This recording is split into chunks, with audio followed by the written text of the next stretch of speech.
Assalamualaikum warahmatullahi wabarakatuh. Innal hamdalillah nahmaduhu wa nasta'inuhu wa nastaghfiruh wa na'udzu billahi min shururi anfusina wa min sayyiati a'malina. Man yahdihillahu fala mudilla lahu wa man yudlil fala hadiya lahu. Asyhadu an la ilaha illallah wahdahu la syarika lah wa asyhadu anna Muhammadan 'abduhu wa rasuluh. Amma ba'du fa inna khairal kalami kalamullah wa khairal huda huda Muhammadin sallallahu alaihi wasallam. Syarrul umuri muhdatsatuha wa kullu muhdatsatin bid'ah wa kullu bid'atin dhalalah wa kullu dhalalatin finnar.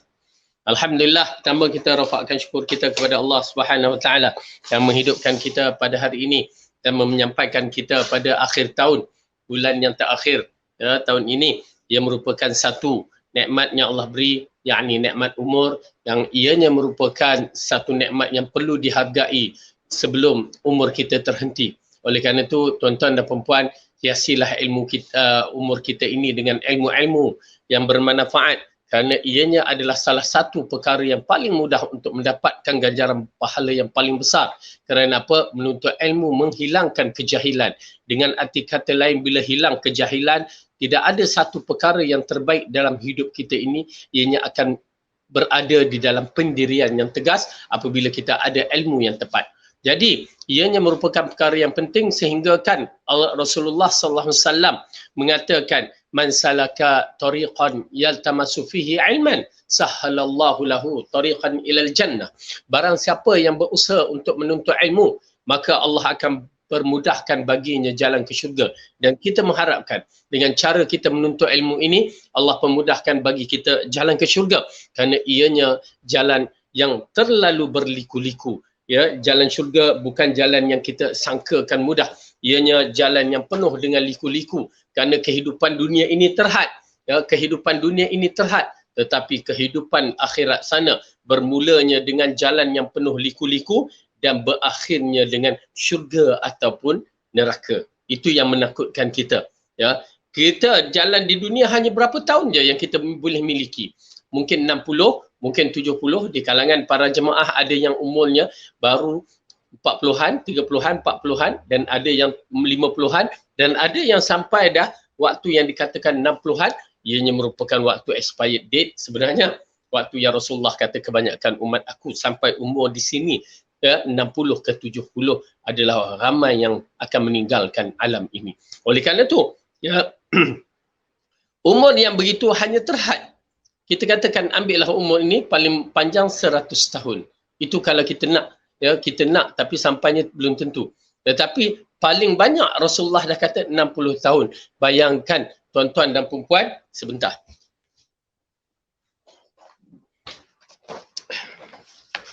Umur yang 60 tahun itu ataupun umur yang ni nampak tak saya tunjukkan ni. Ya, perjalanan hidup, liku-liku perjalanan hidup kita. Ni kehidupan alam roh, mana dia? Tu dia alam roh. Lepas tu kehidupan dunia dalam perut ibu 9 bulan. Lepas tu kehidupan kita ni, ya, tak tahu berapa lama. Lepas tu kita menuju ke alam nazar ataupun alam kematian. Kejap je. Ya, hanya satu ni je. Yang mana satu ni merupakan satu perkara yang bakal membawa perjalanan kita nun, jalan-jalan perjalanan kita tu dia. Jauh satu turun, satu turun lagi, satu, ya, kehidupan kita yang bagaimana. Lepas tu menuju ke perjalanan antara syurga, neraka, lepas tu qantarah, dan akhirnya membawa sama ada kita menjadi ahli syurga, ya, ataupun kita menjadi ahli neraka. Na'udzubillahi min zalik. Jadi kita minta lindung kepada Allah dari kejahatan kita ataupun kejahilan kita. Jadi, tuan-tuan dan perempuan yang dirahmati oleh Allah, inilah perjalanan hidup kita yang mana berkesudahan sama ada duduk di dalam syurga, sama ada kekal ataupun tidak. Tetapi bila kita berada di dalam neraka, kekal abadi untuk selama-lamanya. Neraka ini, ya, neraka ini akan kekal bagi mereka yang kafir kepada Allah, ya, yang bagi syirik kepada Allah akan kekal dalamnya. Okey, jadi insya-Allah mudah-mudahan Allah berikan ilmu yang bermanfaat ini yang menyebabkan kita mudah berjalan dalam perjalanan kehidupan seterusnya, yakni kehidupan menuju alam barzah, menuju alam mahsyar, menuju titian sirat, dan akhirnya kita dapat memasuki syurga yang dijanjikan oleh Allah. Jangan bermalas-malas, ikhlaskan dalam siri menuntut ilmu, dan bismillah, nabda, kita mulakan ya pembelajaran kita pada hari ini. Baik, insya-Allah kita mulakan. Hari ini kita sambung balik pelajaran kita. Sekarang kita telah masuk masih lagi membicarakan ikhlas, kunci segala-galanya, di mana di antara perkara-perkara yang penting berkaitan dengan ikhlas, maka ialah mewariskan pemahaman nombor 8. Ya, kita dah masuk nombor 8. Mewariskan pemahaman, ilmu dan hikmah. Ya, tuan-tuan dan puan yang dirahmati oleh Allah, mewariskan pemahaman, ilmu, ilmu dan hikmah, kefahaman. Ya, kefahaman ianya bukan satu perkara yang mudah sebenarnya. Kadang-kadang kita terang, dia ni tak faham, bengap ke apa sampai macam tu kita marah kan. Kerana kefahaman ini kadang-kadang Allah campakkan ya. Kefahaman, ilmu dan hikmah ini adalah satu nikmat di antara nikmat-nikmat yang Allah bagikan. Ya, misalan kita teknologi moden ni bukan semua orang-orang yang dahulu tu boleh menguasainya. Ya, bukan semua. Kerana apa? Kerana memerlukan kefahaman, kemahiran. Ya, kefahaman ini adalah kemahiran. Ya, kefahaman dalam menggunakan teknologi gadget ini. Ya, apabila makin canggih, kita ni kadang-kadang dah ketinggalan. Maka nak dapat kefahaman agak kurang, agak sukar. Ya, orang-orang, anak-anak muda, anak-anak zaman sekarang, mereka memang dibentangkan dengan gadget yang begini, jadi mereka dah mudah faham, kecil-kecil dah pandai main. Ya, tetapi kita sekarang ni pemahaman, oleh kerana tu bila disebutkan pemahaman Al-Quran dan As-Sunnah, ya, ianya satu perkara yang memang sukar sebenarnya kalau kita tidak menelitikan dengan betul-betul. Masyarakat tak faham, misalnya kita kata kembali kepada Al-Quran dan Sunnah, amboi, ya, mereka mula berbicara, ya, kamu ni nak jadi ustazah ke, nak jadi ustaz ke? Dah, kita bukan berbicara jadi ustazah ataupun ustaz. Ini adalah satu kewajipan. Memahami agama kita adalah satu kewajipan. Ya, bila kita kata Al-Quran begini, katakan hadis kata begini, dia gunakan akal. Ya, maksudnya dia tak faham apakah arti beriman kepada Allah, beriman kepada Rasul, beriman kepada apa yang dihantarkan kepada kita. Dia tak faham. Itu pasal tuan-tuan dan perempuan, kejahilan ini dia membelenggukan. Ya, membelenggukan. Ya, pemahaman ini adalah satu benda yang amat penting bagi kita, yang mana rasa nikmat syukur apabila Allah bagikan Quran dan As-Sunnah, yang mana kita kena faham mengikut 3 kurun yang terbaik. Kita rasa syukur. Kita ada jalan. Ya, alhamdulillah Allah jadikan Yayasan Ta'lim sebagai jalan untuk kita memahami perkara-perkara begini. Penting tuan-tuan dan perempuan, dengan fahamnya Al-Quran dan As-Sunnah mengikut 3 generasi yang terbaik, dia membawa kita menuju ke syurga dengan mudah. Dengan mudah. Berapa ramai orang yang bertitle agama tetapi dia tidak mampu untuk memahami Al-Quran dan As-Sunnah secara baik. Dia sebut Quran, sebut Sunnah tetapi masih lagi terikat dengan fahaman yang mana orang-orang yang dikaitkan seperti imam-imam mazhab, yang mana mereka sendiri berlepas tangan. Seperti Imam Abu Hanifah mengatakan, "Idza hassahal hadis fahuwa mazhabi." Imam-imam yang lain mengatakan semua, Imam Malik, semua perkataan diterima dan ditolak melainkan sahibu hadzal qubur, yakni ditujukan kepada Rasulullah. Semua perkataan boleh diterima dan boleh ditolak melainkan orang yang berada dalam kubur, yakni Rasulullah. Kita mempunyai kefahaman. Alhamdulillah Quran Yayasan Ta'lim membentangkan perkara ini supaya kita faham kewajipan kita sebagai hamba Allah, sebagai seorang Muslim yang menjadi pengikut setia Rasulullah. Tetapi mereka tak faham. Ya, bersyukur kepada Allah. Kerana kefahaman ini nadir, jarang sekali. Oleh kerana itu orang yang memahami Quran dan As-Sunnah lalu dikatakan mengikut fahaman 3 generasi yang terbaik. Al-Quran dan As-Sunnah mengikut fahaman 3 generasi yang terbaik. Penting sekali kerana Islam itu terjaga pada 3 generasi yang terbaik. 3 generasi yang disebutkan Rasulullah dan para sahabat, generasi yang pertama. Lepas tu tabi'in, generasi yang kedua, dan tabi'in yang mengikut manhaj yang dibawa oleh Rasulullah. Walaupun mereka, sebahagian mereka hidup di zaman 3 generasi yang terbaik ini, namun mereka tidak mengikut, maka tertolak. Mereka tidak dikategorikan sahabat pada generasi pertama. Dan mereka tidak dikategorikan tabi'in. Berapa ramai? Ya, oleh kerana itu fahaman ini amat penting. Memahami pemahaman. Ya, semuanya akan berlaku dengan ikhlasnya kita kepada Allah. Okey. Yang kedua, ilmu. Ilmu. Rasulullah mengatakan talabul ilmi faridatun ala kulli muslimin. Menuntut ilmu itu adalah wajib bagi tiap-tiap muslim, lelaki ataupun perempuan. Maka ilmu yang dimaksudkan itu adalah ilmu yang untuk melepaskan kita dari neraka. Ilmu itu yang wajib. Ilmu yang lain itu merupakan fardu kifayah yang mana dituntut untuk lakukan untuk kebaikan. Tetapi untuk kejayaan di akhirat hanya fardu ain. Kalau oleh kerana itu penekanan akidah merupakan satu penekanan berkaitan dengan fardu ain yang mesti kita jelas. Kerana akidah ini sebagai tonggak, sebagai asas yang akan menentukan syurga atau neraka seseorang itu.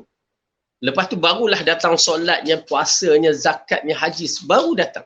Selawatnya ke apa, qiyamul lail ke apa, baru datang. Kalau akidah itu tidak clear, akidah itu tidak betul, jangan harap amalan-amalan yang kita lakukan itu dimakbulkan oleh Allah. Ianya merupakan satu perkara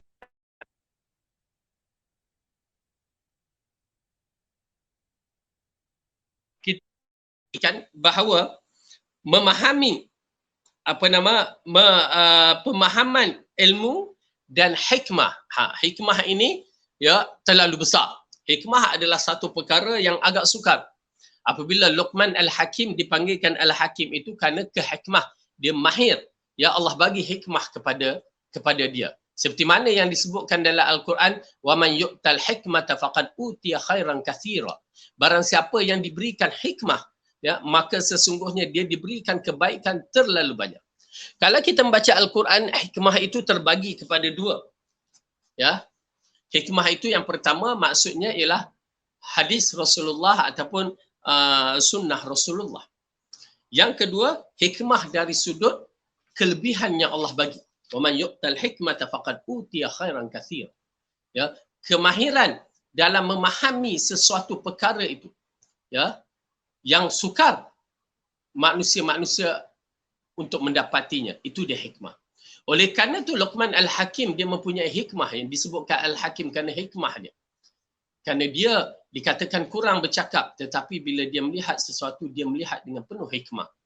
Apabila dikatakan wahai Luqman, pilihkan kami daging yang paling buruk lalu dikeluarkan pada binatang itu apa dia daging lidah.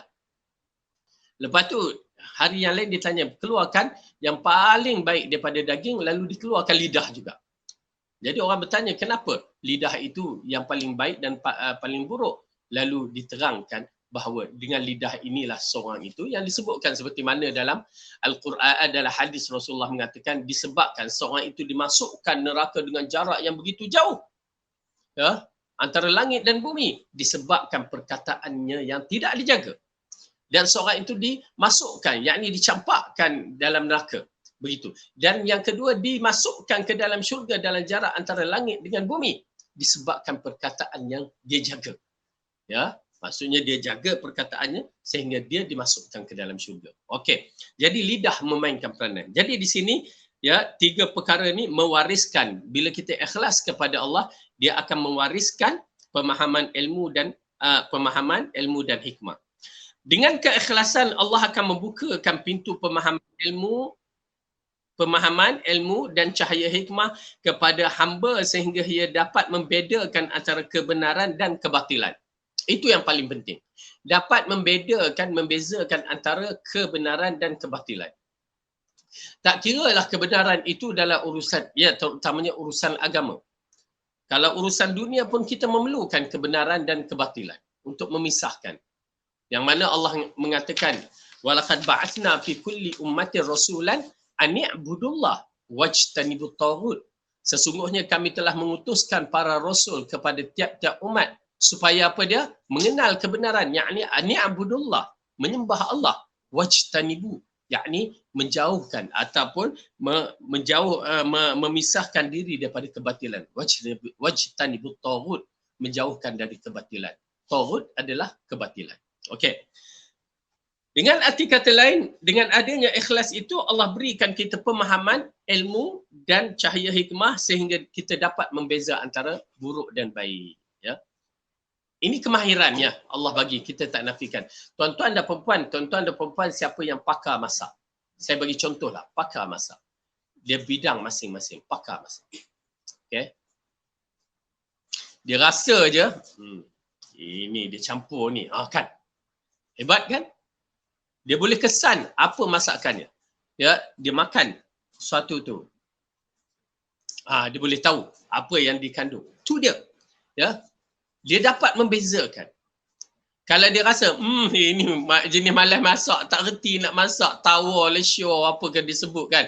Kurang ini, kurang. Nampak tak? Ini kemahiran. Yang mana dia dapat membedakan sesuatu benda. Ya. Alhamdulillah, bab-bab yang begini. Tu pasal lah, walaupun seorang tu anak keturunan pakar masak, kalau tak pernah pergi dapur, jangan harap dia boleh masak. Ya, mak bapaknya je yang pandai masak. Dia takkan pandai masak kalau dia pernah pergi dapur. Walaupun mak bapak ada sijil beratus pakar masak, tapi kalau anaknya tak pernah duduk dapur, jangan harap suruh dia masak. Okey? Tetapi ini yang kita nak buat perbandingan. Saya teringat bab masak ni pasal saya minat masak.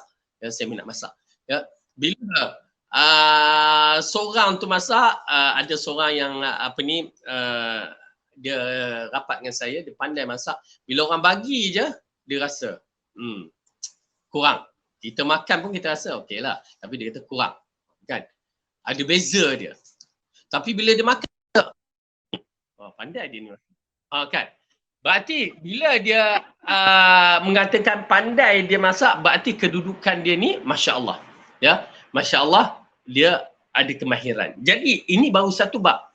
Bagaimana bab-bab bidang masing-masing. Itu pasal bila kita berada dengan para doktor, kita nak spesialis. Ya, specialize dalam bahagian tertentu. Ya, kerana dia bidang yang mahir betul-betul. Dia tengok ini salah ni, salah ni. Ya, dia okey. Jadi ini dia. Keikhlasan akan membuka pintu pemahaman, ilmu, cahaya dan hikmah kepada hamba hingga ia dapat membedakan antara kebenaran dan kebatilan. Ni dia. Ya. Dan saya agak tertarik dalam bab ini, tuan-tuan dan perempuan. Ya, amat penting sekali. Pemahaman ilmu agama kita yang lekat kepada akidah dan kefahaman kembali Al-Quran dan As-Sunnah mengikut fahaman 3 kurun yang terbaik merupakan asas segala-galanya. Asas agama kita. Asas masalah fiqh ke, asas masalah tauhid sudah tentu. Asas masalah apa lagi? Manhaj ke, asas masalah akhlak kan, memang kepada akidah ataupun kefahaman Quran dan Sunnah yang bertepatan. Asas kepada ilmu tafsir. Ya. Jadi oleh kerana itu, ya, apabila saya terkejut bila seorang dia ni baru habis belajar harfiah. Ya, harfiah ni ilmu yang berkaitan dengan Al-Quran. Ya, tuan-tuan dan perempuan, ya, Allah bagi kenikmatan orang yang ada bahasa Arab, ya, dia dah pada harfiah tu dia tak jadi masalah. Tetapi orang awam di Malaysia dia dah boleh orang ni dah boleh baca dah habis belajar harfiah, bukan boleh, dah habis belajar harfiah, terus dia istihar, ya, dia nak jadi guru pula, dia nak mengajar tafsir. La ilaha illallah. Saya terkejut. Dia nak mengajar tafsir baru lepas harfiah, dengan bahasa Arab dia tak lengkap, dengan kemahiran ilmu akidah, tauhid dan fahaman Quran dan Sunnah tak lengkap, nak tafsir apa? Ya, dengan usul tafsir yang tak belajar lagi, hanya dengan belepasan harfiah untuk mengajar tafsir, ittaqillah. Ya, tidak semudah yang disangka. Tidak semudah yang disangka. Ditakuti dia mentafsir Al-Quran ikut akal dan bukan ikut wahyu yang telah diarahkan. Ya, tu dia. Okey. Itu pasal bila kita mendengar ustaz-ustaz berbicara, ya, kita dah boleh tangkap apa masalah dia. Ya. Itu pasal misalan baru, maaflah kita kaitkan sikit, apabila penafsiran yang berlaku pada zaman pilihan raya baru ni, ya, kita tengok penafsiran di kalangan ustaz-ustaz bermasalah. Ya. Kerana pro kepada seseorang, dia mentafsirkan Al-Quran ikut seseorang. Berbahaya. Ya, yang disebutkan dalam masalah ini penafsiran ikut akal yang boleh membawa kepada penafsiran yang berbahaya. Walaupun orang tu memang dikaitkan dengan Quran dan Sunnah, kita katakan berbahaya. dia salah dalam mentafsirkan Al-Quran kerana dia tidak masuk wala wal bara. Dia tidak masukkan usul-usul yang penting. Ya, oleh kerana itu ittaqillah dalam bab ini, jangan bermain-main kerana agama ini bukan agama akal kita. Ya, baik. Kemampuan membedakan ini merupakan berkat dari keikhlasan, yakni hati yang menjadi bersih dan ambisi-ambisi duniawi yang menghalanginya dari ilmu dan pemahaman. Ya, oleh kerana itu apabila hadis Rasulullah sallallahu alaihi wasallam bersabda, man aradallahu khairan fayufaqihu fid din, atau kama qala Rasulullah sallallahu alaihi wasallam, barang siapa yang Allah nakkan dia itu baik, maka dia akan difaqihkan, dimahirkan dalam urusan agama. Ya, kerana urusan agama ini bukan semua yang faqih. Ya, bukan semua yang faqih. Kadang-kadang penafsiran itu dia tidak mampu untuk memahaminya. Ya, tetapi kita menyaksikan imam-imam yang besar, Allah bagikan kefaqihan itu di antaranya dengan cara menuntut ilmu yang berbagai-bagai. Dan di antaranya dengan ujian-ujian yang dihadapi itu dia datang ke kefaqihan dalam masalah agama. Ya, dan kita menyaksikan ya, di antara imam-imam yang besar ini, mereka Allah bagikan kehebatan mereka disebabkan kefaqihan itu mereka tertonjol dengan kewibawaan dalam ilmu-ilmu yang diterjunnya. Kenapa? Bila ulama-ulama menyaksikan kedudukan ilmu dia, maka mereka mengiktirafkan. Itu amat penting. Bila ulama-ulama yang satu zaman ataupun ulama-ulama yang mempunyai ilmu yang sama lebih kurang, ya, lalu mengiktirafkan kedudukan ilmu dia, maka itu menunjukkan bahawa kehebatan dia tidak boleh dinafikan. Okey. Kemudian dalam bab ini juga mereka membicarakan, ya, antaranya adalah perkara yang dikaitkan dengan masalah hadis misalan, ya, macam munculnya Syekh Nasiruddin Al-Albani rahimahullah. Hampir semua ulama mengiktirafkan kedudukan ilmunya dalam bahagian hadis. Itu pasal kalau orang-orang yang bukan calang-calangnya untuk berhujah, ya, orang-orang yang ya kononnya pakai hadis di Malaysia kan di mana, nak berhujah dengan kedudukan dia, ya, berhujah untuk rad dia, menentang dia, kita katakan ada masalah. Kerana kepakaran dia diakui seluruh dunia. Tetapi kalau mereka berijtihad dan tidak menentang dan menghormati pendapat dia dan mereka ada pendapat mereka sendiri, okey, itu tak apa. Itu terpulang kerana itu ijtihad masing-masing. Ya, namun dia kedudukan dia tinggi. Oleh kerana itu kita menyaksikan imam-imam sebesar-besar di zaman dahulu seperti Syekhul Imam Ahmad, Imam Malik, Imam Syafi'i, Abu Hanifah, ya, pada zaman itu kedudukan mereka dahsyat. Ya, dia iktiraf kedudukan ilmu. Okey. Jadi ini dia kemampuan mereka itu disebabkan Allah berikan keberkatan kepadanya. Kebersihan hati yang terwujud dari keikhlasan ini pun menjadi modal berharga bagi seorang hamba guna menghafal ilmu-ilmu syariat yang dipelajari serta memahami dalil-dalil syar'i yang telah dihafal.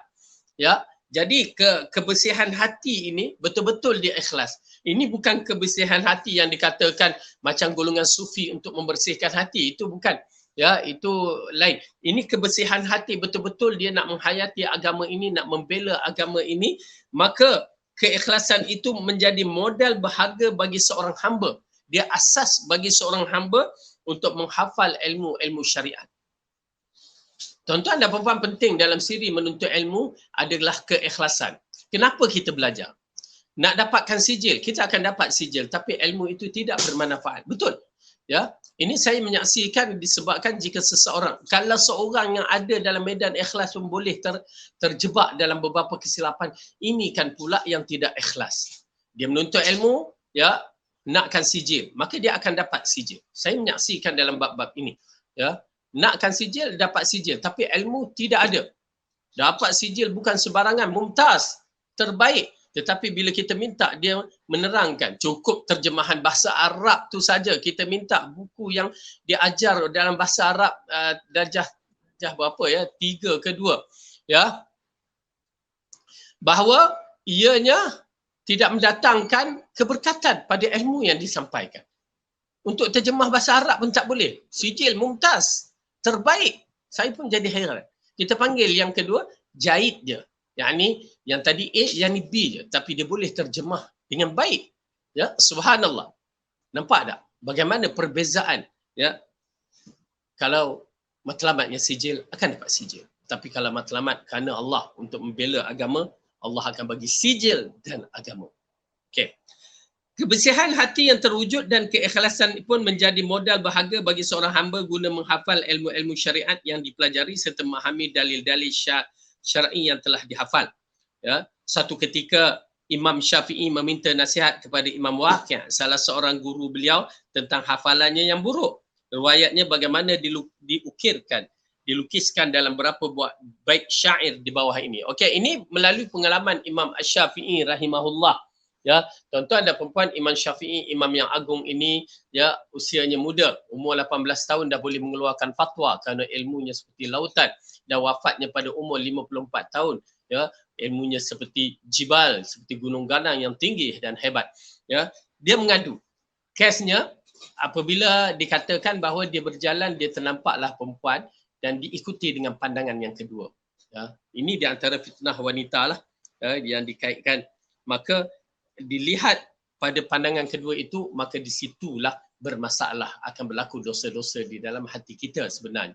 Dia menggelapkan ilmu ni cahaya. Okey, kita lihat ya. Ianya menjadi syair ataupun sajak bagi pelajar-pelajar pondok. Ya, mereka hafal bait ini. Ya. Apa dia? Syakautu ila waqi'in su'al hifdhi fa arsyadani ila tarkil ma'asi wa akhbarani bi annal ilma nurun wa nurullahi la yuhda li'asi. Itu dia, syair dia. Apa dia? Aku mengadu pada Waqi' soal buruknya hafalanku. Ya, hafalanku buruk. Apa dikatakan? Ia menyuruhku supaya tinggalkan kemaksiatan. Okey, kamu tinggalkan maksiat. Ia katakan kepadaku bahawa ilmu itu adalah cahaya dan cahaya Allah tidak akan diberikan kepada pelaku maksiat. Tu dia. Ya, Imam Syafi'i menakalkan dalam bentuk syair dalam bab ini, ya, bahawa ilmu itu adalah cahaya. Tuan-tuan dan perempuan, yang kita belajar ni adalah cahaya. Al-Quran cahaya, ilmu agama cahaya, hatta ilmu dunia pun merupakan cahaya, ya, untuk kehidupan kita di dunia. Tetapi ilmu akhirat ini cahaya yang akan menyampaikan kita di mahsyar dalam keadaan meniti titian sirat bercahaya sehingga menuju ke dalam syurga yang bercahaya-cahaya. Okey. Jadi syakautu ila waqi'in su'al hifdhi. Aku mengadu kepada Waqi' tentang hafalan aku yang buruk. Yakni hafal tak faham, hafal tak boleh ingat. Ya, okey. Saya agak tertarik, saya nak cerita ya satu perkara melalui pengalaman. Ialah dosa-dosa kita di zaman dahulu pun berlaku, amat penting untuk menjadi ilmu, mesej pada tuan-tuan dan puan-puan, ya, sebagai persiapan. Saya menghafal Al-Quran secara kasar selepas saya belajar dulu aliran sains, lepas tu saya pergi belajar di Pakistan dalam umur saya bermula dalam 19-20 lah macam tu. Ya. Jadi apa? Zero, from zero to hero kata orang. Okey. Kosong. Jadi kita belajar kelas bahasa Arab, lepas tu naik ke ma'had dan akhirnya dapat menguasai bahasa Arab dengan baik. Okey. Alhamdulillah waktu tu kita menghafal 10 juzuk lah. Okey. Lepas tu kita masuk bahagian bachelor. Okey. Di sana kita mula menghafal, lepas tu balik kahwin, lepas tu dah pergi kali kedua. Yang mana pergi kali kedua umur saya dah 30 tahun. Ya. Umur saya dah 30 tahun. Fokus memang untuk menghafal Al-Quran. Kenapa saya mengajar sekolah tahfiz, saya kata kenapa aku mengajar tahfiz tapi aku tak hafal, baru 10 juzuk. Saya pun pergi kali kedua, bawa adalah 2 orang pelajar. Maka bila sampai di sana, ya, saya pergi ke sana, alhamdulillah kita hafal. Kalau ikutkan satu muka, 2 muka tu biasa bagi orang yang menghafal Al-Quran. Ya, cara dia, saya bagi yang tak biasa dengar ya, nak menghafal, kadang-kadang kita nakkan anak-anak kita menghafal Al-Quran, kadang-kadang bukan senang yang seperti mana kita sangka. Tak percaya, kita cuba hafal hari ni, esok dah lupa. Ya, tak semudah yang disangka. Tetapi kalau kita dah ada pengalaman dalam bab itu, budak-budak ni dia menghafal Al-Quran, ataupun kita menghafal Al-Quran pada sebulan, 2 bulan, 3 bulan tu okey, kita boleh hafal. Kemudian dia akan macam hang, ya, macam blur kejap, ya. Blur kejap tu, ya, selepas 3 4 bulan tu dia blur kejap, ya. Bukan apa, Allah tengah menyusunkan otak kita ni sistem dia supaya lebih kemas, lebih teratur. Tak lama, seminggu 2 minggu macam tu je. Ya, tapi kalau lama sebulan 2 bulan juga hang tu, itu berat tu, ya. Itu main-main banyak tu, ya. Jadi sebulan, seminggu 2 minggu dia hang kejap. Dia hang kejap, kita rehatkan dia, okey tak apa, tenang, tak tambah pun tak apa kan. Lepas tu, ya, lepas tu Al-Quran akan masuk macam air. Itu semuka surat, 2 muka surat. Siapa yang mampu lebih tu memang mampu. Ya, dia masuk macam air. Ya, okey. Dan saya pula, walaupun usia waktu 30-an, ya, mula menghafal Al-Quran, alhamdulillah kita melalui jalan-jalan tu, ya, dia masuk, dah mula masuk macam air. Satu hari saya bawa seorang anak saya ke sekolah, ya, tadika di sana. Okey. Tengah-tengah jalan tiba-tiba kita tengok ada apa papan tanda baru, apa iklan baru kat situ, kan. Iklan baru, saya belajar di Pakistan, iklan baru, dia letaklah iklan apa saya pun tak ingat, mesin ke apa ke tak ingat. Tapi orang yang ada iklan tu perempuan. Dan kita tahulah perempuan Pakistan, ya, macam Bollywood tu. Dia letakkan tu. Kali pertama tengok, tak apalah, jalan lagi. Kali kedua tengok, kali kedua tengok tu yang sakit tu. Ya, bukan nak tengok mesin tu ke apa, dah tengok orang perempuan tu pula. Tengok, kalau tak ada perasaan, tak apa. Tapi dia kata, comel pula orang perempuan. Di situ datangnya masalah. Tuan-tuan dan perempuan, datang masalah bila terdetik tu, ya, maka itu adalah bisikan syaitan. Tak apa. Saya pun, okey, hantar anak pergi ke universiti saya tu untuk belajar hafazan ni. Maka bila saya masuk kelas, pukul 8 tu masuk kelas, ya, dia 8 sampai pukul 8.30 atau paling lewat 9 itu bacaan baru. Ya, 8, 8.30, 9 bacaan baru. 9 sampai 10 bacaan semalam yang disebutkan sabki. Ya. Lepas pukul 10.30 manzil, bacaan lama-lama dulu yang banyak berjuzuk-juzuk tu, tu lepas. Okey. Saya pun masuk kelas. Kita ni dah set minda kita hari ni paling kurang 1 muka surat. Ya, 1 muka surat. Okay. Masuk ulang kaji apa semua. Okeylah, tak apalah. Lepas tu Ustaz panggil. Bismillah. Ustaz panggil. Bila Ustaz panggil, kita pun datang. Okey, baca. Paro. Bahasa Urdu Paro. Okey, baca. Kita pun baca. Tuan-tuan dan perempuan, selalu 1 muka surat, bak kata orang sekarang, kacang. Yang ni 15 baris tu kan, tak menjadi masalah. Kali ni, baca. Kita baca. Tersangkut-sangkut 2 baris saja. Fadil, kenapa ni? Ya. Kiu, apa masalah kamu? Maaf, saya pun tak tahu, kan? Semalam saya dah hafal, tapi hari ni tak boleh. Baca lagi. Dia kata, saya cuba lagi. 2 baris tu. Saya kata, okey, minta maaf, boleh saya ulang sikit? Pergi. Dia kata, ulang. Sampai 8.30, dia panggil, okey, sini.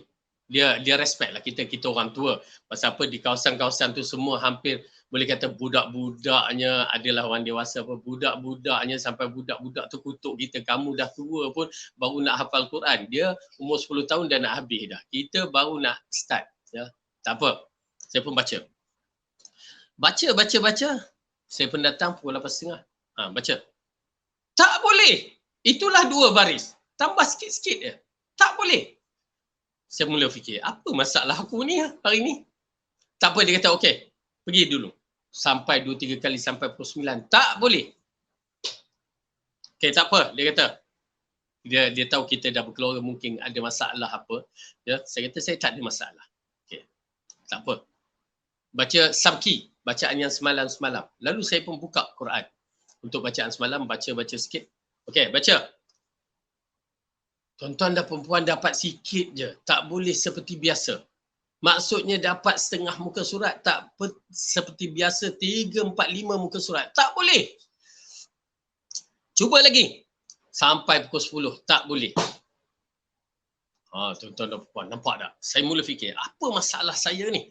Mula fikir. Nak kata sakit, tak sakit. Nak kata kenyang, saya kalau nak belajar pun, saya tak akan makan dulu. Dan nak mengajar macam ni, saya tak akan makan. Ya, maka perut saya stabil. Bila saya perut stabil, saya boleh menghafal, saya boleh membaca. Kalau saya makan, dia akan timbul problem. Tak tahulah, itu Allah bagi macam tu keadaannya. Maka, waktu itu, saya dalam keadaan saya kata, saya tak kenyang. Okey, stabil. Fikir lagi, fikir. Tak jumpa lagi. Lepas tu pukul 10.30, okey, baca manzil, bacaan yang lama-lama dulu. Yang biasanya 1 juzuk kita baca, tak jadi masalah.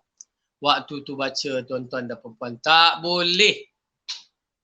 Nak dapat setengah juzuk pun separuh mati. Sedangkan ayat itu dibaca tiap-tiap kali. Ya, ulangan dia. Lepas tu saya mula. Dia minta maaf. Ustaz, bagi saya rehat sekejap. Mungkin saya nak ni. Saya pergi rehat, saya mula menyusun. Kat mana masalah aku ni? Cek daripada malam tadi sampai ke pagi, sampai. Tak ada masalah secara kasar, masalah. Lepas tu cek balik. Terhenti pada waktu tengok tu dia. Tengok apa? Tengok lauhah tu apa? Signboard ataupun iklan tu. Saya dah jumpa dah. Oh, tan situ masalahnya. Lepas tu saya pun duduk menung istighfar balik. Ikhlaskan istighfar kan. Memang kena ikhlaskan istighfar. Ya, minta Allah ampunkan dosa, minta Allah berikan kembali Al-Quran apa semua. Saya pun tadah kat ustaz tu, memang tak boleh. Hari tu memang tak boleh. Hari kedua pun tak boleh. Hari ketiga pun tak boleh. Ya, sampai hari Khamis, sampai hari Jumaat dah mula. Dia datang balik sikit-sikit. 1 minggu baru Al-Quran tu datang balik. Disebabkan istighfar kita balik, kita perbetulkan diri. Itu pasal dalam bila Imam Syafi'i berbicara bab ini, saya faham. Kerana saya menghadapi. Ya, kerana ilmu itu memang cahaya yang dikatakan. Aku mengadu pada wakil soal buruk hafalanku. Ia menyuruh supaya tinggalkan maksiat. Pandangan pertama mungkin tersilap. Ya Rasulullah kata itu tersilap. Tapi jangan diikuti dengan pandangan kedua. Kalau kita di Malaysia ni agak-agak, tuan-tuan dan perempuan, macam mana kita nak hadapi? Di Pakistan boleh lagi kontrol pada zaman tu lah. Tapi zaman sekarang dah memang teruk juga. Tapi kalau kita di Malaysia, ya, bawa kereta tiba-tiba minah tu potong. Zoom kata. Dengan rambutnya, ya, pakai helmet, rambutnya ni, baju dia mak, ketatnya. Ya, agak-agak tuan-tuan dan perempuan boleh ke kita naklah tengok, ya, tunduk warak lah, boom, sudahnya habis semua dilanggar. Minah-minah tu pun kita langgar. Tak boleh nak buat apa-apa. Istighfar je lah. Ya, tapi jalan tu tegak, nak tengok tak, kena begitu. Nak tengok berita, siapa pun baca berita, dah satu bab juga, warak juga, dengar je lah kan. Tak maunya. Oleh kerana tu, ya, ianya merupakan gangguan yang besar. Itu pasal saya tak nafikan tuan-tuan dan perempuan nak menghafal Quran berhadapan dengan masalah-masalah lambat. Ini di antara sebab. Boleh hafal kerana ada imam-imam yang besar dia menghafal usianya 50 tahun. Habis satu Quran, ya, boleh. Saya waktu saya belajar dulu seorang prof, ya, umur dia 60 tahun, dia menghafal Quran.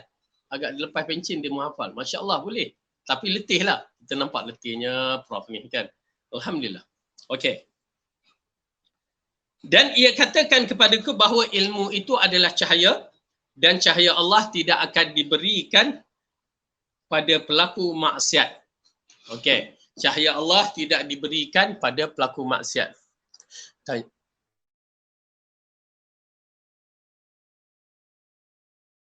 Boleh. Baik.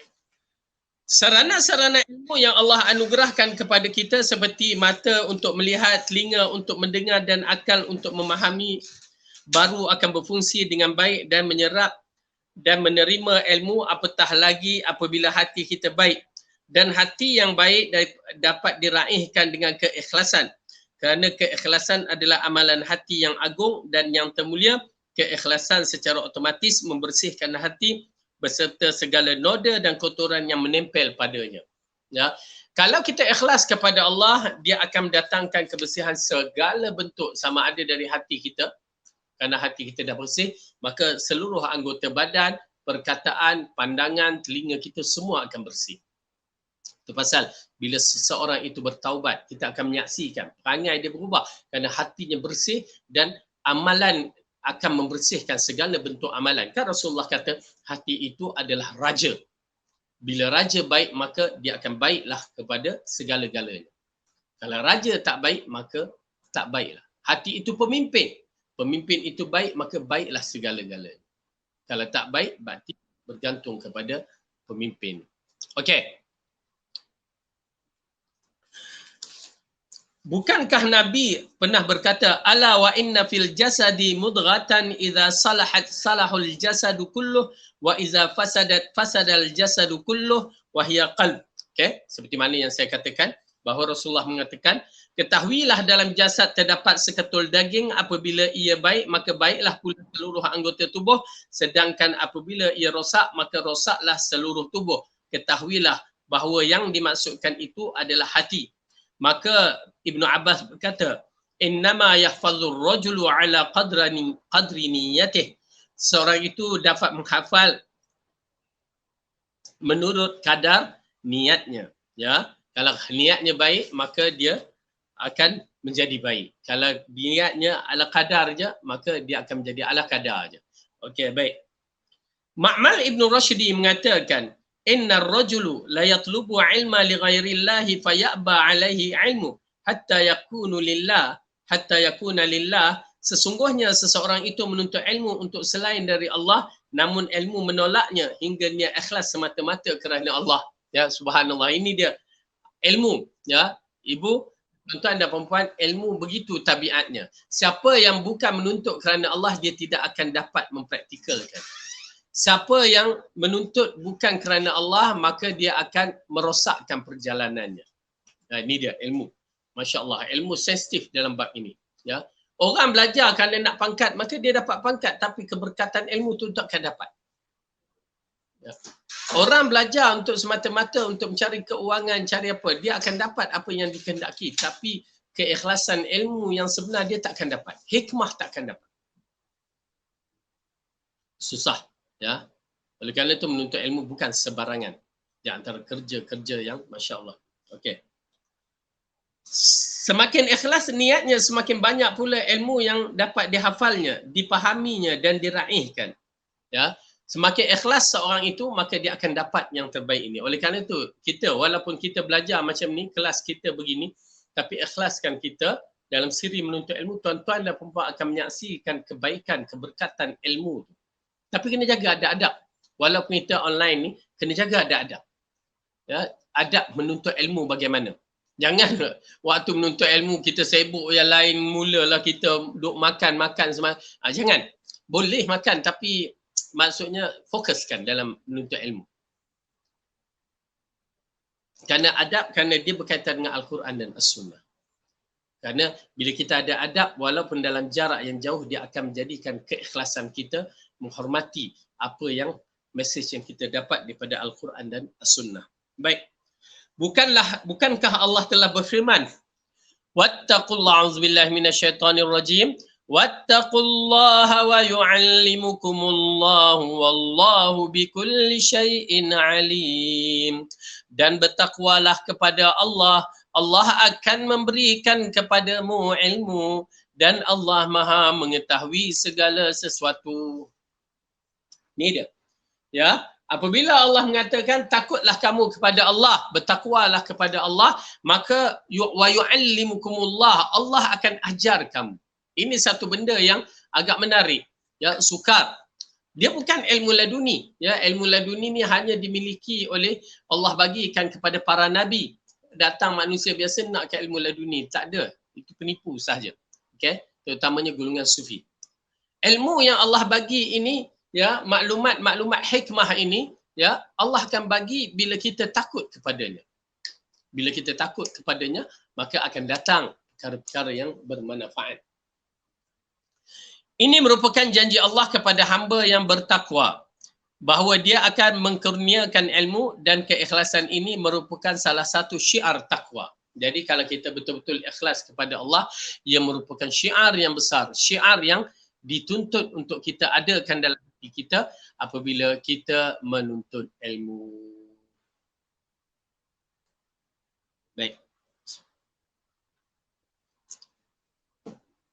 Yang ke-9. Membuahkan amal yang berkesinambungan. Hanya orang, yakni membuahkan amal yang berkesinambungan, yang berterusan. Amalan yang berterusan. Hanya orang yang ikhlas yang dimudahkan dalam menjaga amalan-amalannya. Dengan keikhlasan itu amalannya akan berkesinambungan, sebab orang yang beramal bukan atas dasar keikhlasan tetapi untuk memuaskan hawa nafsu atau mencari ketenaran di hadapan orang lain. Maka semangatnya akan mengendur saat kondisi yang ada tidak sesuai harapan. Bahkan tidak jarang dia pun berhenti beramal secara total kerana ketidaksesuaian tersebut. Okey. Dengan arti kata lain, keikhlasan membuahkan amalan yang berterusan. Ya, kalau seorang tu buat kerana sifolan, maka depan sifolan dia berterusan, luar sifolan dia tak berterusan. Ya. Amalan bila kita buat kerana nak gaji semata-mata, ya, tak hormat pada bos, waktu bos ada kita kemain rajin, bila tak ada bos kita jadi malas, itu tanda keikhlasan tu tak ada. Ikhlas kita waktu bos ada. Salah. Waktu kita ada CCTV, Masya Allah kerja buat kita terbaik. Tak ada CCTV, kerja kita adalah terhina. Itu tanda keikhlasan yang tak ada. Tetapi orang yang beriman, yang takut kepada Allah, yang sentiasa berjaga-jaga dalam siri keikhlasan dia, maka dia beramal di atas Allah menyaksikan. Atau dia merasakan ini adalah amalan antara aku dengan Allah. Dia akan berterusan. Dia akan istiqamahkan dalam siri amalan. Mungkin dia penat sedikit, mungkin dia letih, tak nafikan. Tetapi dia akan cuba berterusankan siri amalannya. Okey. Berbeza halnya orang yang beramal hanya demi mencari redha Allah. Orang ini tidak akan melambatkan langkah, apalagi menghentikannya di tengah jalan. Sebab yang menjadi tujuannya adalah zat yang selalu hadir di hadapannya, yang tidak pernah lengah serta tidak akan pernah lenyap darinya.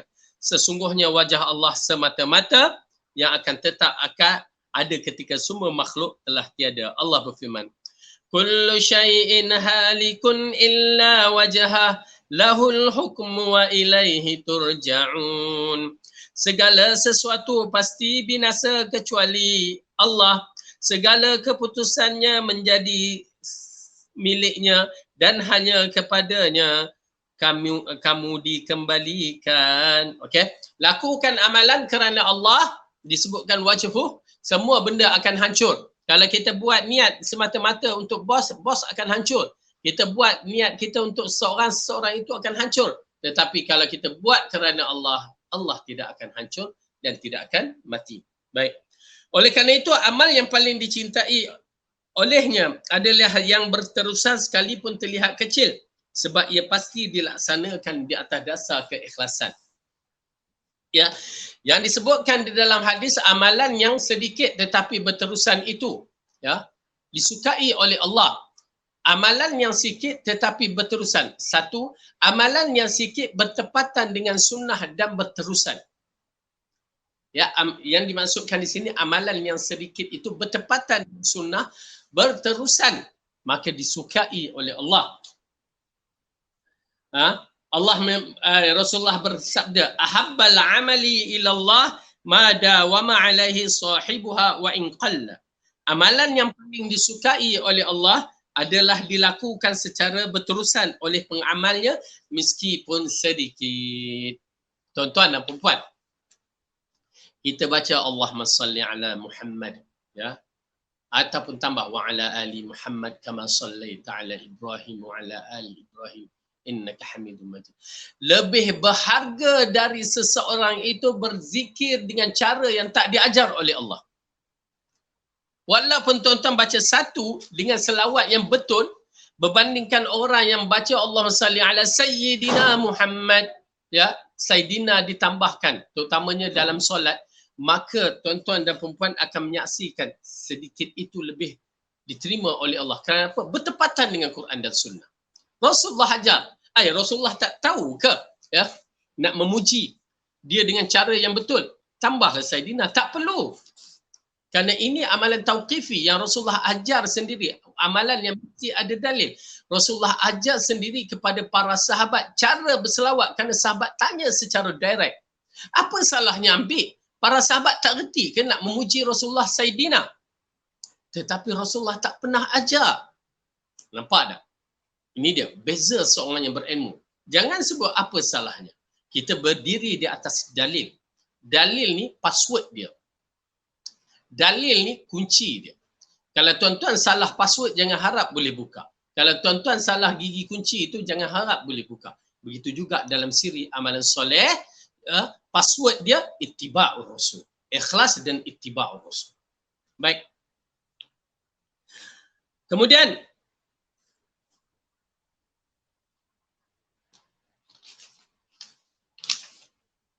yang ke-10, niat ikhlas dan sesungguhnya berbuah pahala walaupun belum sempat diamalkan. Niat yang ikhlas, ya, apabila kita niat je ikhlas, maka dia telah menghasilkan pahala yang menarik. Ya. Walaupun belum diamalkan. Ini kelebihan, ya.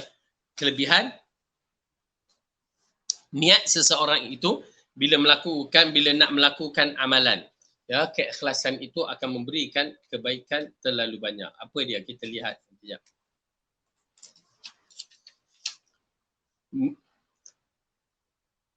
Dengan niat yang ikhlas dan juga kesungguhan diri untuk mewujudkan suatu amal soleh, seorang mendapat limpahan pahala dari Allah meskipun belum sampai mewujudkannya.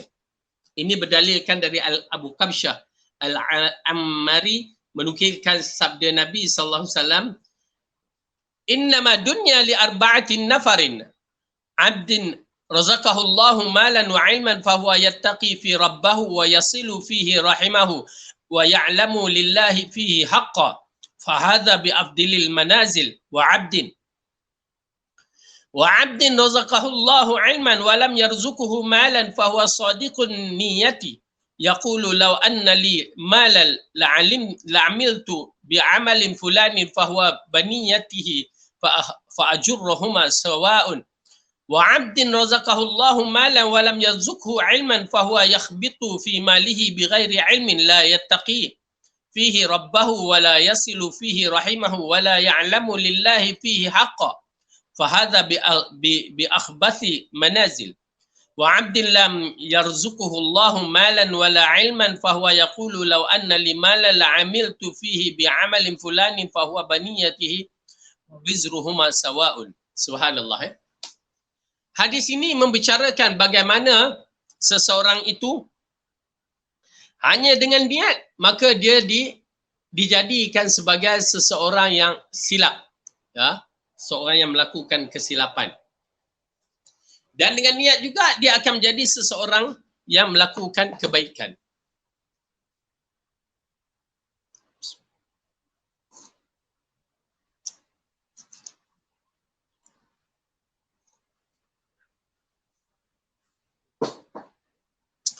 Walaupun secara kasar, niat itu di dalam satu hadis apabila seseorang itu berniat untuk melakukan amalan soleh maka dia telah mendapat satu pahala. Dan kalau seorang tu berniat untuk melakukan amalan yang tak soleh, maka dia tidak dikenakan apa-apa lagi.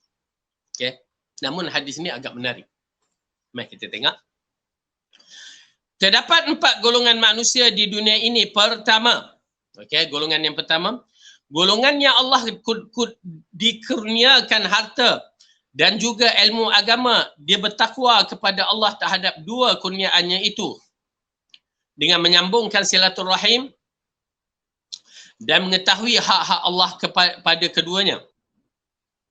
Golongan ini mendapat kedudukan yang paling utama. Okey, golongan pertama ni Allah bagikan dia ilmu dan bagi harta. Digunakan segala-galanya harta itu untuk silaturahim, untuk kerja yang baik dan digunakan ilmu untuk kebaikan juga untuk dimanfaatkan. Itu golongan pertama. Golongan yang kedua ini, golongan orang yang dikurniakan ilmu namun tidak dikurniakan harta. Meskipun demikian, dia memiliki niat yang tulus untuk beramal. Bahkan dia berkata, jika aku memiliki harta, tentu aku menginfakkan seperti amal si fulan. Golongan ini mendapat pahala kerana niat tulusnya itu, dan pahalanya sama seperti pahala seorang si fulan yang berinfak. Ya, dia mempunyai harta, mempunyai ilmu tapi tak ada harta. Tapi seolah-olah dia bercerita, kalau aku kaya macam si fulan tu, aku pun akan bersedekah. Macam mana dia bersedekah? Rupanya cita-cita itu, niat dia tu pun Allah ambil kira. Tuan dan puan, hari yang Allah tidak akan menzalimkan sesiapa, pada hari itu dibuka. Walaupun niat sahaja, kita akan mendapat pahala yang besar. Kalau begini keadaannya, pahala yang besar. Bukan pahala calang-calang. Bayangkan orang yang bersedekah itu mendapat pahala yang besar. Kita berniat macam itu pun, kita mendapat pahala yang besar. Yang disebutkan dalam surah Taubah, orang yang tak pergi berjihad, yang Rasulullah kata, di kalangan kamu ada golongan yang ditinggalkan di Madinah, tetapi mereka mengikut jihad seperti mana kamu berjihad. Yakni jejak-jejak langkah mereka itu, mereka dapat pahala. Tidak lain mereka dihabaskan, terhalang disebabkan masalah-masalah mereka seperti tak cukup keuangan, seperti yang mana dimaafkan dalam siri perang Tabuk. Tu dia Rasulullah ceritakan begitu. Berarti niat mereka mendapat ganjaran pahala yang sama. Oleh kerana itu, keikhlasan niat tu amat penting untuk memastikan kita mendapat ganjaran yang sama. Okey.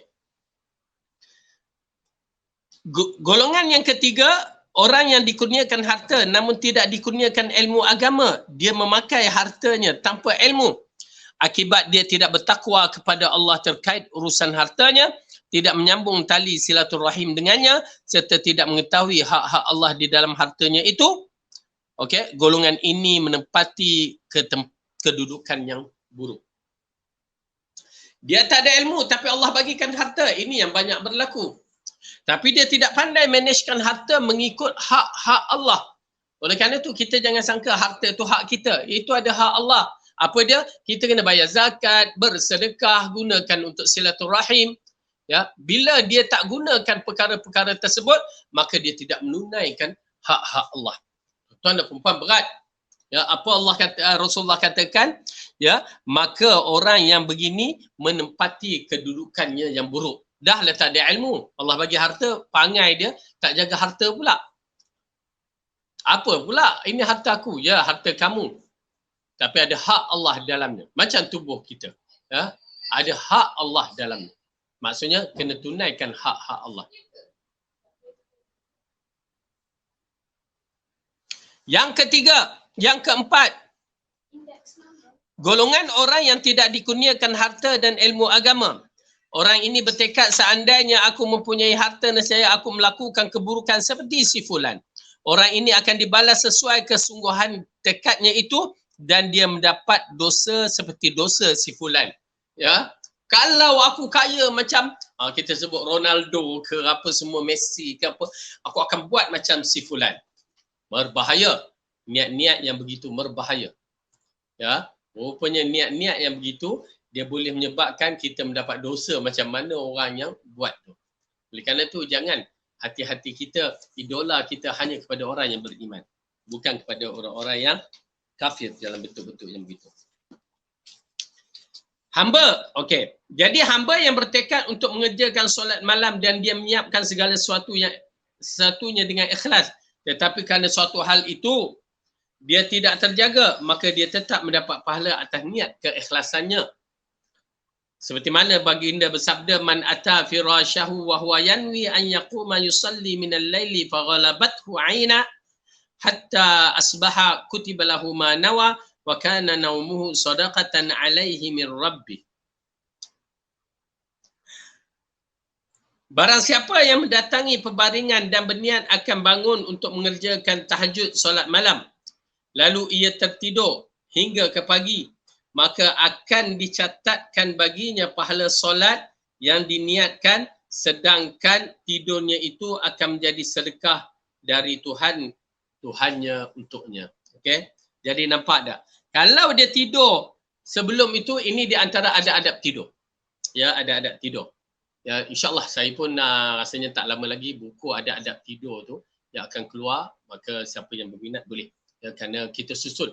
Ini kadang-kadang kita main sebelum tidur, main terjun aja atas tilam tu terus tidur. Ya, sedangkan ada hak-hak yang perlu kita jaga, adab untuk mendapat pahala dan untuk mendapat husnul khatimah, untuk diampunkan dosa. Banyak kelebihan. Dan bangun tidur pula bagaimana? Ya, ini main bangun terus ke bilik air je. Ya, tak, dia ada adab dia, cara bangun dia, perbuatan Rasulullah yang perlu kita ikut. Ya, kerana sunnah. Ya, mendapat pahala dengan ikutan itu, maka di sana ada cara-cara dia. Ya. Maka di sini di antara cara sebelum tidur, niat nak bangun tahajud. Ya, niatkan untuk bangun tahajud. Okey.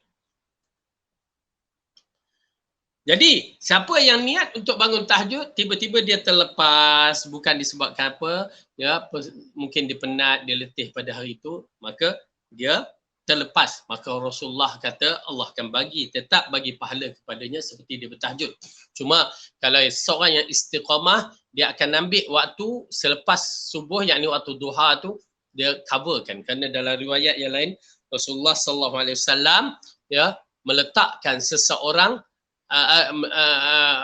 Aisyah mengatakan Rasulullah kalau dia tidak mampu bertahajud, maksudnya disebabkan sakit letih, maka dia akan melakukan qada dia di waktu duha.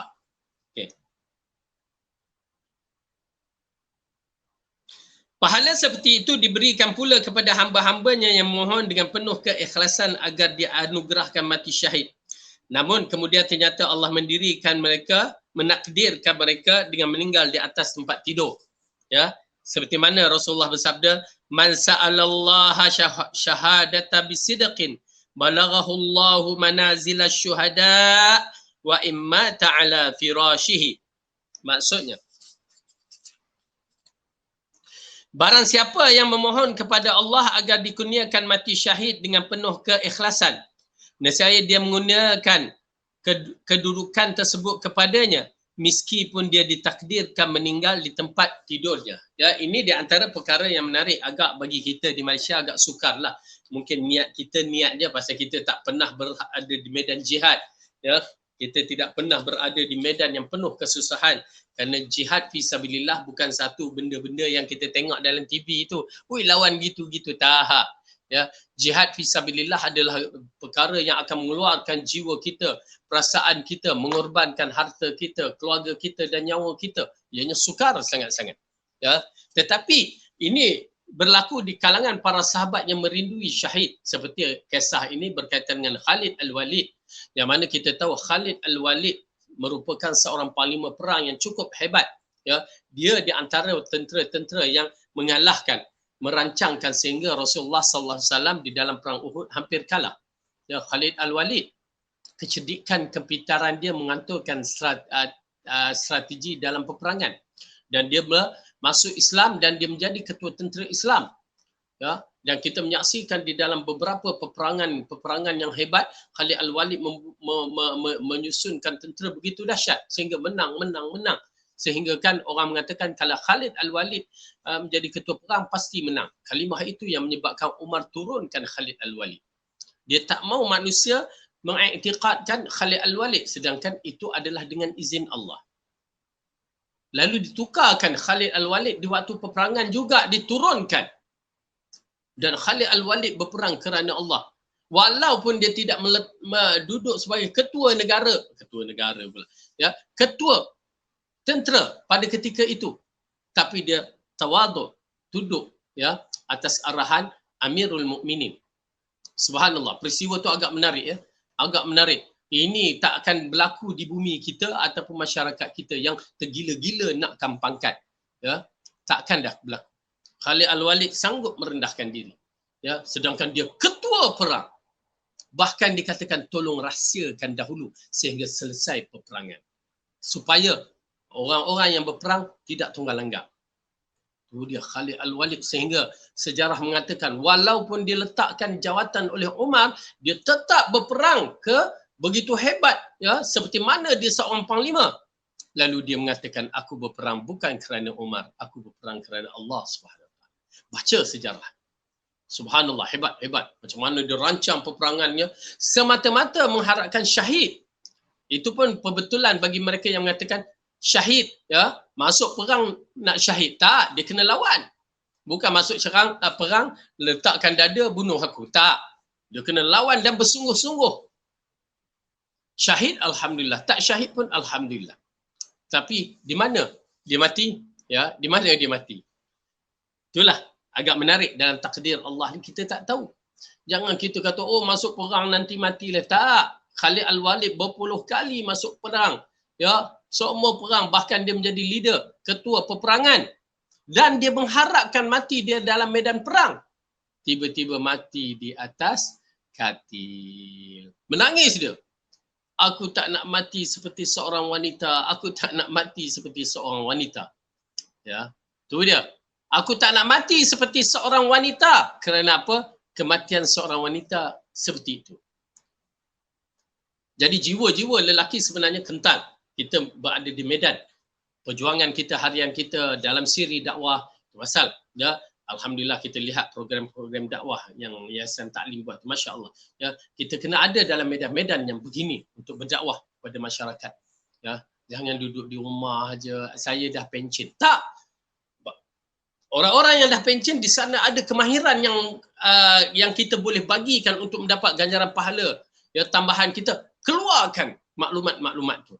Jangan jadikan masalah pencen itu sebagai halangan untuk kita berbakti kepada agama kita. Ya, satu perkara yang penting. Kerana pada tu ada pahala-pahala.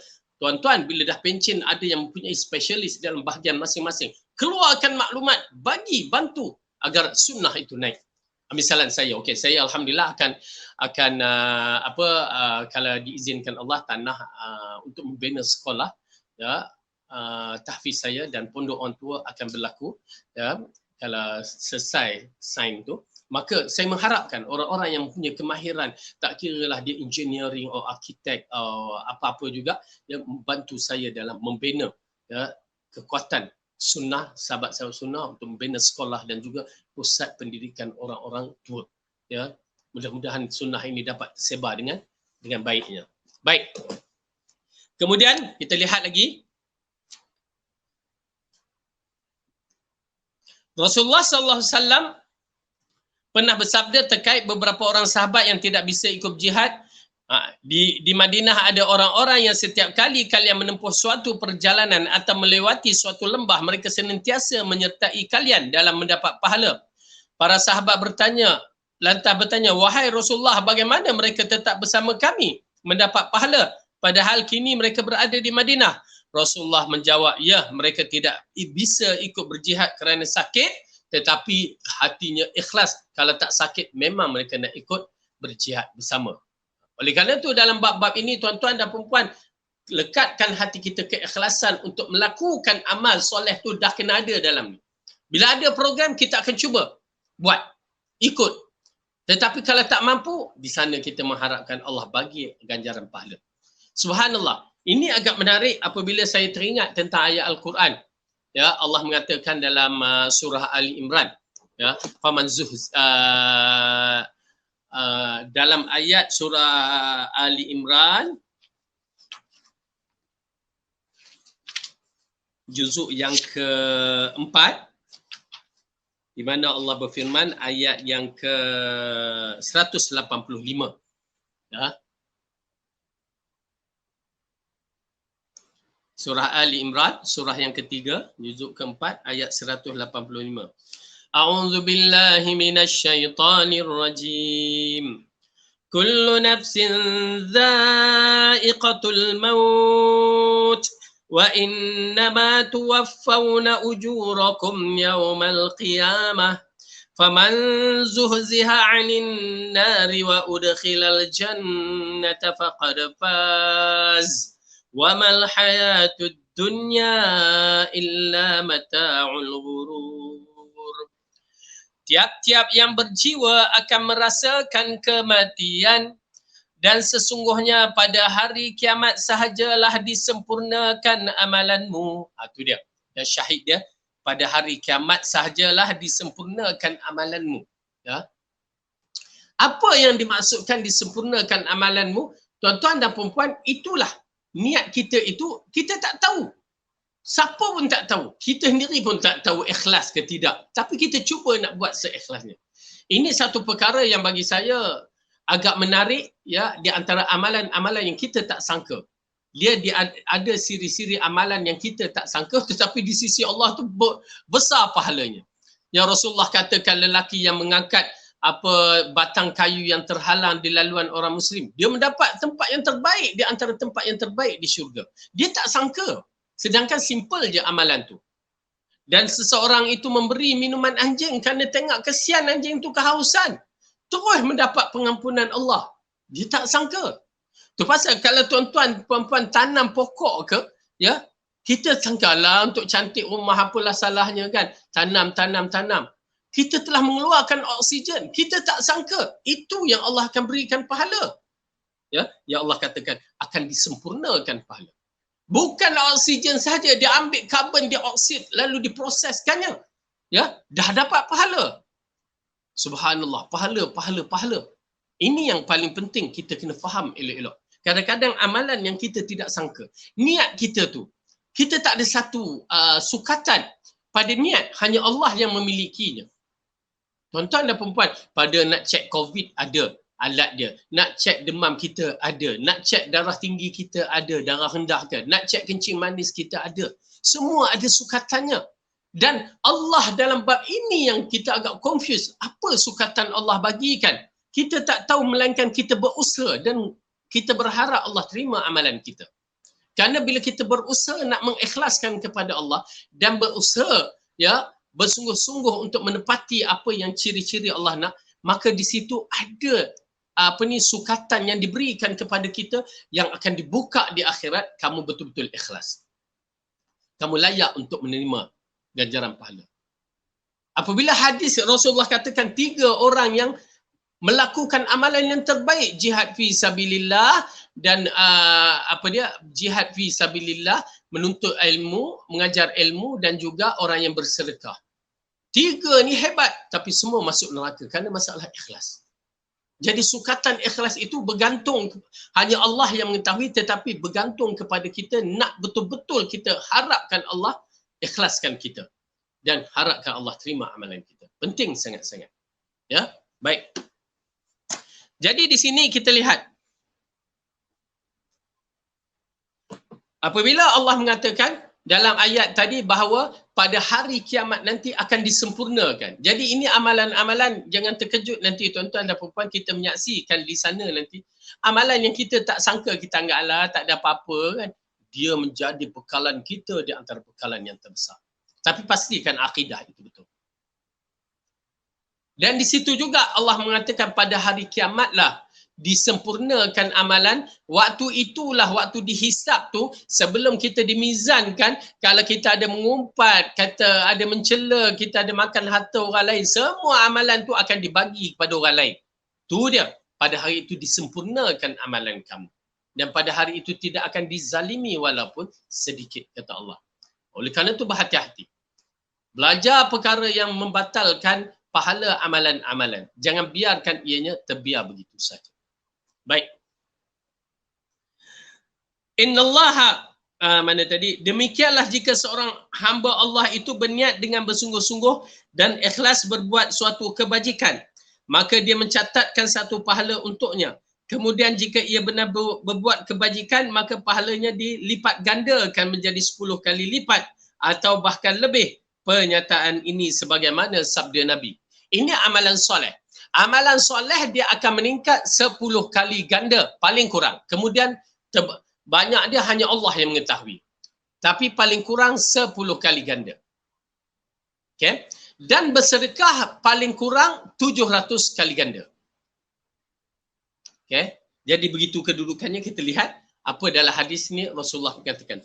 Innallaha katabal hasanati wasayyiati thumma bayyana dzalika faman hamma bihasanatin falam ya'malhu katabahallahu indahu hasanatan kamilatan wa in hamma biha fa'amilaha katabahallahu 10 hasanatin ila 700 dhifan ila ad'afin katsira.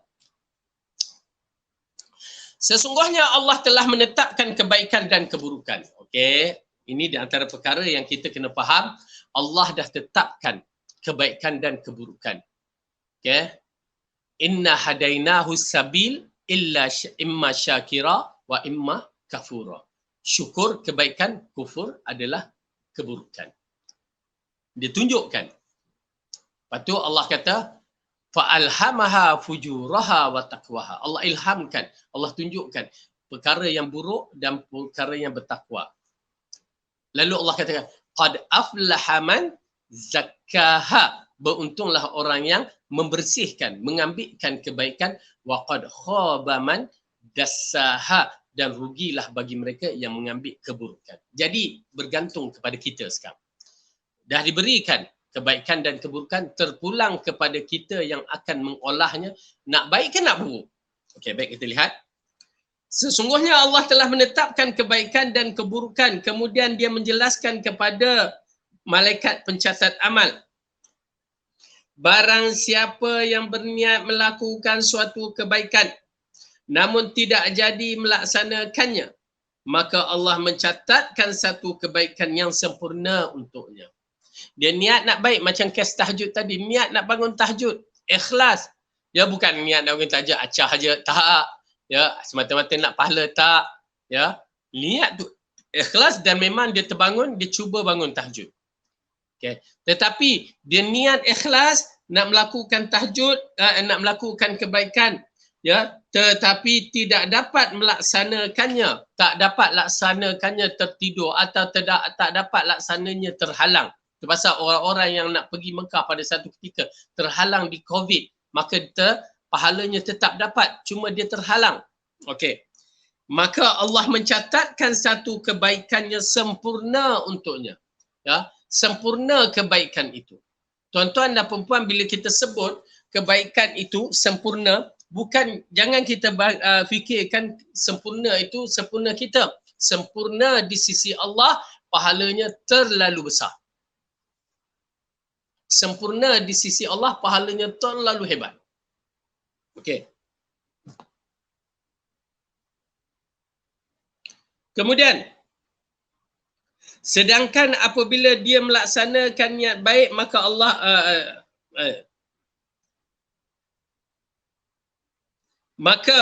Allah sedangkan apabila dia melaksanakan niat baiknya itu, maka Allah mencatatkan 10 hingga 700 kali lipat ganda kebaikan untuknya, atau bahkan berlipat-lipat ganda daripadanya. Okey. Kalau dia berniat sahaja, dia tak dapat buat, maka dia dapat 10. Niat saja dah 1, dan kalau buat dapat 10. Jika tak dapat buat, dapat 10 disebabkan terhalang satu. Tetapi jika dia buat, maka Allah mencatatkan pahala dia. Macam mana ni? Okey. Siapa yang berniat untuk kebaikan tak dapat buat, dapat 1. Tetapi siapa yang berniat untuk kebaikan dapat buat, maka dia dapat 10 dan berlipat-lipat ganda sehingga menjadi 700 kebaikan untuknya, atau bahkan berlipat-lipat ganda yang hanya Allah sahaja yang tahu berapa ganjarannya. Ini menunjukkan betapa pentingnya tuan-tuan dan puan-puan iltizam dengan untuk melakukan kebaikan. Ya, ini galakkan untuk kita melakukan kebaikan dan berusaha bersungguh-sungguh untuk melakukan kebaikan. Saya bagi contoh, jangan kita fikir kebaikan ni terlampau simple. Kadang-kadang sebut kebaikan pahala ni, tak, jangan. Ya. Pahala wajib memang dahsyat sehebat-hebatnya.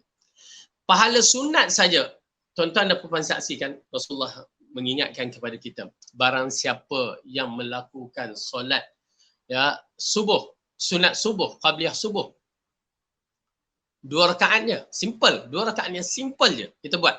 Fatihah kuliah, Fatihah kul wallah, dah habis. Ya. Ianya lebih baik dari dunia seisinya. Boleh bayang? Itu baru sunat solat yang mana disebutkan sunat qabliyah subuh yang orang ramai tinggalkan. Rasulullah mengatakan lebih baik daripada dunia seisinya. Subhanallah, tuan-tuan dan puan-puan. Qabliyah subuh sahaja dah lebih baik daripada dunia seisinya. Bagaimana jika fardu subuh? Di sana ada zikir waktu subuh.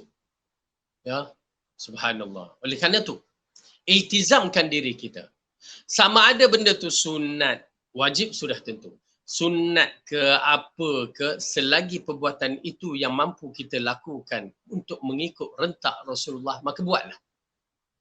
Kerana ganjaran pahala akan menanti kita. Tuan-tuan dan puan-puan, jangan sampai satu hari kita menyesal.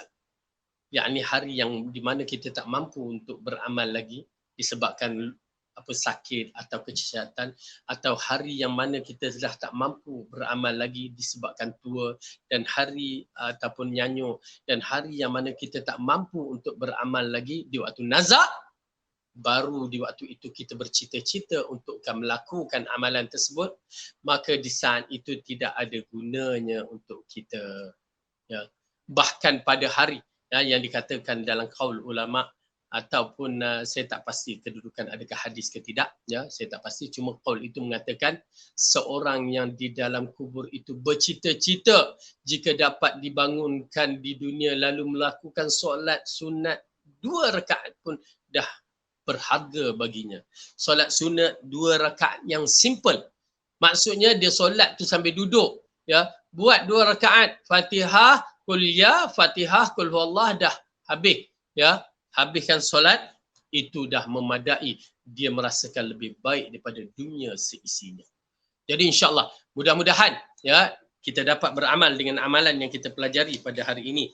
Dia menunjukkan kepada kita supaya sentiasa melakukan dengan secara ikhlas, ya, supaya amalan kita dapat dengan sebaik-baik yang mungkin untuk menjadi bekalan kita berterusan di akhirat kelak, menjadi bekalan yang paling banyak dan paling memberatkan timbangan kita. Dan insyaAllah pelihara solat wajib, pelihara amalan fardu, dan teruskan amalan-amalan sunat, dan pastikan akidah kita, tauhid kita bersih daripada gangguan-gangguan syirik dan gangguan-gangguan yang boleh merosakkan akidah kita yang menyebabkan kita kekal dalam neraka. Nauzubillah min dzalik. Maka cukup sampai di sini. Yang baik itu datang daripada Allah, salah dan silap daripada saya sendiri. Aqulu qawli hadza wa astaghfirullah li wa lakum. Wassalamualaikum warahmatullahi wabarakatuh. Subhanakallahumma wa bihamdika asyhadu an la ilaha